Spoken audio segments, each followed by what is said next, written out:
होगा तो वो मैं आपको बता दूंगा, और आपको भी कुछ लगता है तो बताइएगा। वैसे क्वेश्चन नंबर 22 का ऑप्शन आपको ए दिया है, वो ए की जगह डी आएगा। केवल 22 में एक डाउट है, तो वो अपन अभी डिस्कस कर लेते हैं। फिलहाल क्वेश्चन नंबर 1 to 5 कोई डाउट है, 1 से लेके 5 तक? सर 3। क्वेश्चन नंबर 3, चलिए, तो here we discuss question number 3। 3 आपको गिवन है x plus 1/x 2 cos theta आपको given.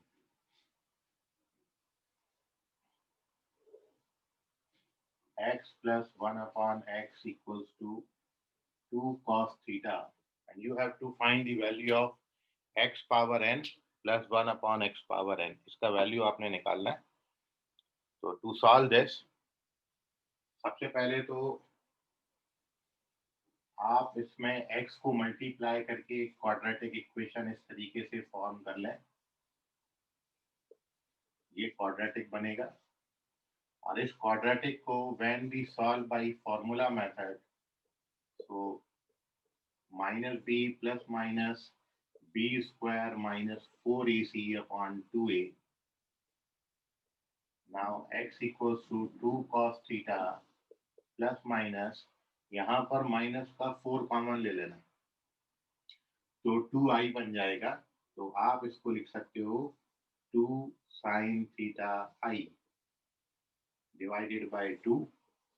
So therefore the value of x is cos theta plus minus iota sin theta। कोई भी एक साइन कंसीडर कर सकते हैं, तो मैं यहाँ पे प्लस साइन ले लेता हूँ। तो x इक्वल्स टू मैंने cos theta plus i sin theta ले लिया, जिसको आप e पावर i थीटा लिख सकते हो। तो देयरफॉर x पावर n निकालेंगे, मतलब e आयोटा थीटा पे पावर n, तो वो e power iota n theta बन जाएगा। And x power minus n जब करेंगे तो e power iota theta power minus n, तो this is e power iota minus n theta. So therefore we have to find the value of this। दोनों का आपने value निकाला है, वो डाल दीजिए, आयोटा n थीटा और iota minus n theta, iota minus n theta. So this is x power n 1/x power n, और आप जानते हो ये होता है cos n theta, polar form फिर से लिख दिया, और ये होता है cos n theta minus iota sine n theta. So when we add these two, ये कैंसिल हो जाएंगे, and we get 2 cos n theta। So 2 cos n theta is the correct answer। First option correct है। So take the screenshot sir of fourth वाला भी बता दीजिए। this question number 3। Take the screenshot of this। First take the screenshot of this। Now we moving on to question number 4।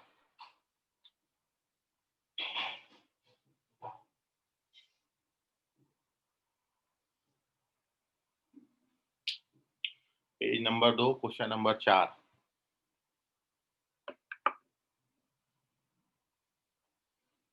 So now we discuss question number 4। ये third की calculation में आपको कोई doubt है कहीं पर भी तो पूछ लीजिए।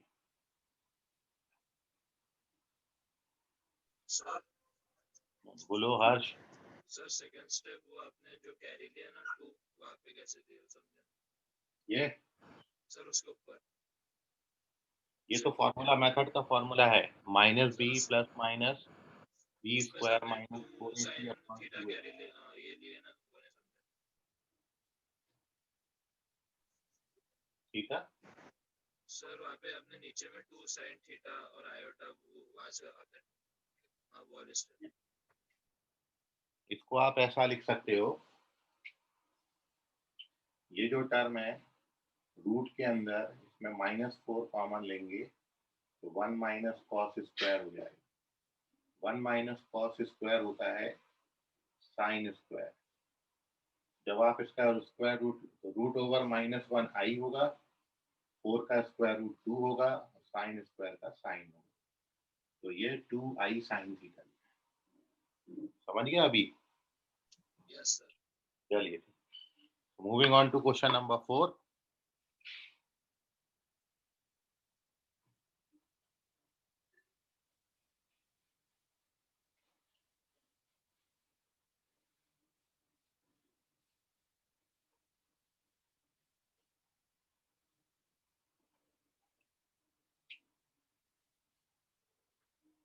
देखिए क्वेश्चन नंबर 4 में आपको दिया है a plus B omega plus C omega square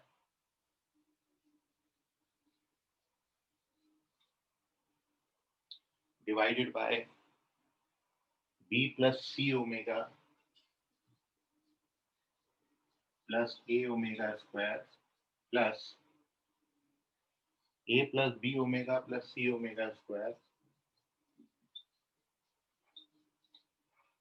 and it is divided by c plus a omega plus b omega square।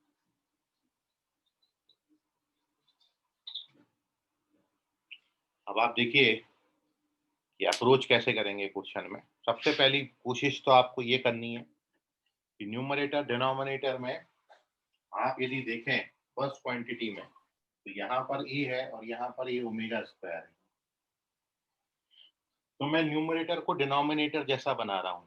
तो मैंने फर्स्ट इक्वेशन में ओमेगा स्क्वायर से डिवाइड और बैलेंस करने के लिए न्यूमरेटर को ओमेगा स्क्वायर से मल्टीप्लाई किया, तो ये ए ओमेगा स्क्वायर हो जाएगा। यहाँ पर ओमेगा स्क्वायर से मल्टीप्लाई करोगे तो ओमेगा क्यूब बनेगा। ओमेगा क्यूब का वैल्यू बी आता है, 1 आता है। और यहाँ पर ओमेगा स्क्वायर से मल्टीप्लाई करोगे तो ओमेगा पावर 4 बनाएगा, इसको आप ओमेगा लिख सकते हो। तो जैसे ही आप मल्टीप्लाई करते हो तो आप देखोगे न्यूमरेटर डिनोमिनेटर बिल्कुल सेम हो जाते हैं। एंड सिमिलरली यदि आप सेकेंड इक्वेशन में देखें तो यहाँ पर ए है और यहाँ ए ओमेगा है, तो हम उसको ओमेगा से मल्टीप्लाई डिवाइड कर रहे हैं।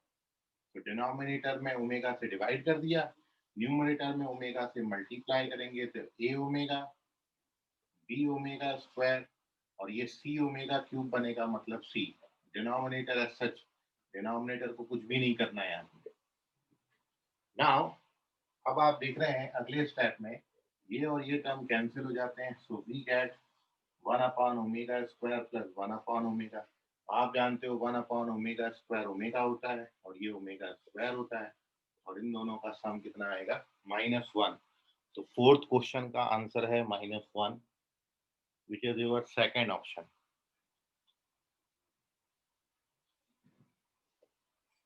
इसका स्क्रीनशॉट ले लीजिए, इसमें अभी भी कोई डाउट है कैलकुलेशन में तो पूछ लीजिए। Take the screenshot of this. कोई डाउट अभी भी है तो पूछें। 4 के बाद बताइए क्या डाउट। सर 14। 14 के पहले कोई डाउट किसी को?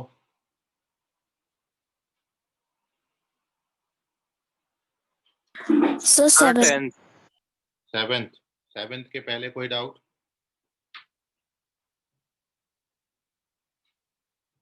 चलिए, so here we discuss question number 7।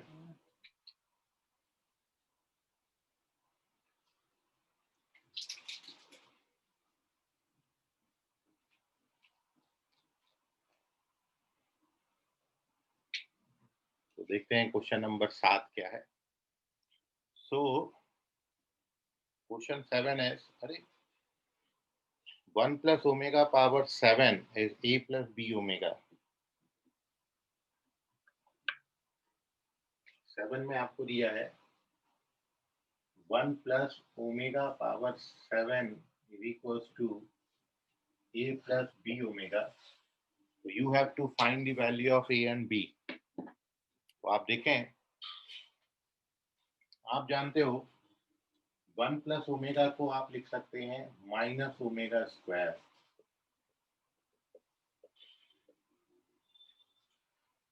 तो